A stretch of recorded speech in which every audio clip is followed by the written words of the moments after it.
പ്രകാശപൂരിതമായിരിക്കാൻ വേണ്ടി നമുക്ക് പ്രാർത്ഥിക്കാം. ജീവിതത്തിന്റെ മധുരവും കയ്പും എല്ലാം എല്ലാ അംശങ്ങളും ഒരേപോലെ ഇവർക്ക് പങ്കുവെക്കുവാനും കഴിയട്ടെ എന്ന് പ്രാർത്ഥിക്കുന്നു. ഇപ്പോൾ പ്രിയപ്പെട്ടവർ ചേർന്ന് വെഡ്ഡിംഗ് കേക്ക് കട്ട് ചെയ്യും.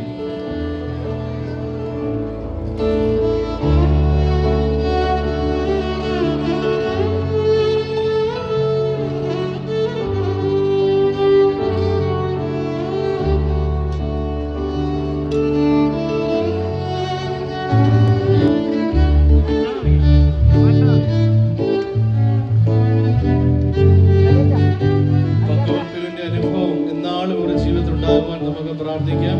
ഇവർക്ക് പരസ്യമായിട്ട് സമ്മാനം കൊടുക്കാൻ ആഗ്രഹിക്കുന്നവർക്ക് ഈ സമയത്ത് കൊടുക്കാവുന്നതാണ്. ഭക്ഷണത്തിന് മുമ്പുള്ള പ്രാർത്ഥന